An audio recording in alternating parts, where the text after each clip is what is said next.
So Sunforged, they did lose that game, so they had the option to switch, which they've not taken. And they've Yeah, I mean, game one, I was a little surprised that Min1k chose to play this Argion deck instead of the creep deck.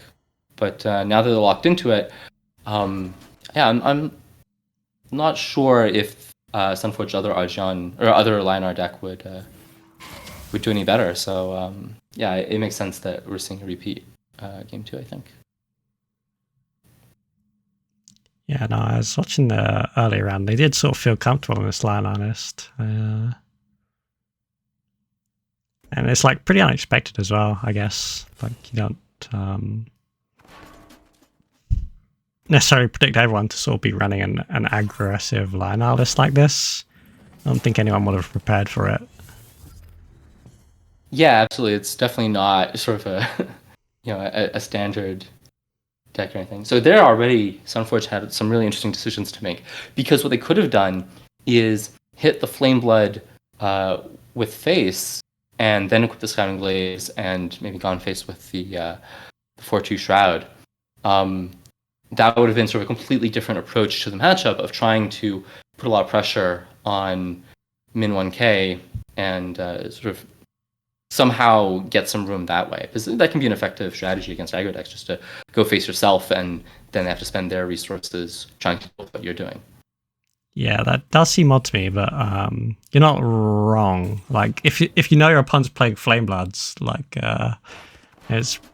I've definitely had Flame Bloods, stranded in hand myself, where you're like, this is just complete garbage. I can't believe I replaced into this. Yeah. And it's also kind of interesting that so turn one Shroud is really, basic. I mean, that's very, very unlucky for Sunforged. Right. They have a lot of good cards to play player one, turn one, and this was, I think, the single worst card they could play. So that's really unfortunate. And then Min1k still gives the Shroud value by letting it trade into the Blood. It's kind of interesting. Yeah, like putting the Flame Blood on the tile there, like you don't want to lose your Azurite Lion, right? Like I usually don't mind losing the Flame Blood. Like it traded for another 2 and did 3 damage. It's sort of done its job. Yeah, like if your hand is sort of those two drops and a card that you can't play, then yeah, of course it makes sense. Although as you do mention it, it's possible you could consider just not playing anything on the tile and giving up so that you have a minion that can trade. Like it's not insane to do something like that. Yeah, it's and we also saw this Komodo Scavenger. Man, it was a 1/2/5. That's pretty sick. Yeah, I'm curious if we'll see that get played more. Let's put it that way. Like it seems very efficient.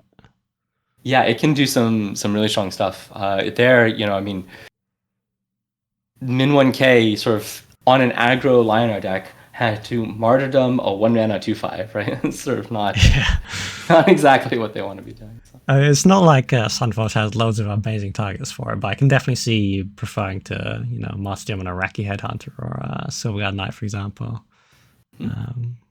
Their 1-mana play probably isn't the ideal target in the deck for a spell you only have 3 of. So here Min1k had a difficult decision to make in terms of where they place the Rejuvenator. Because if they place it diagonally like they did, then they open themselves up to this Silverguard Knight provoke where the Rejuve can't help them. But if they put it anywhere else, then Sunforged can use Shroud plus their General to trade into the 4/4. And you can sort of read into Min1k's hand a little bit based on their decision in that situation. If they have a really aggressive hand, then they don't mind the enemy general taking 4 damage to clear this Rejuvenator. But if they have some more reactive cards in their hand, then that's maybe more of a big deal. And the flip side of that is that they know that the scariest thing that can happen to them is this Silverguard Knight provoke. And if they have a martyrdom, then they don't mind that at all, right? And they're happy to have it go the way it did. So I think that based on the Rejuvenator positioning, Sunforged could have guessed that there was another Rejuvenator and another Martyrdom in hand for Min1k. And it makes that earlier Martyrdom where they just Martyrdom to 1-mana 2/5 like seem a lot more reasonable as well. And they had the second one. Yeah, like often when you see a player make use a card in a way that's like, oh, this isn't really the most efficient way to use this card in general. Usually it's because their hand is kind of awkward, and one way a hand can be awkward is if you have multiple of a reactive card. So that happens a lot. But I think really the key insight for me is that Min1k opened themselves up to that diagonal silver guard positioning. So I'm like, oh, they definitely have a martyrdom, yeah. Yeah, and I mean, in general, I despise like losing my minions to these inefficient trades where I'm like, oh, this 2/2 is going to trade off into my 4/4. I hate it, but sometimes you have to be the bigger man and accept a bad trade for the overall strategy of your game plan. But I wonder if we're ever gonna get to a point where people start bluffing that, right? People play that silver guard or play that Rejuve diagonally to try and convince their opponent they have a martyrdom, so that even if they don't, the opponent won't play that silver guard diagonally. Yeah, it is funny because I don't think we're at that level yet. But I can't imagine one day actually getting there. Yeah, I mean, Min1k is really, really good. So, if they were playing against another player of their caliber, I can, I don't know. I'm optimistic that one day we'll see that kind of thing.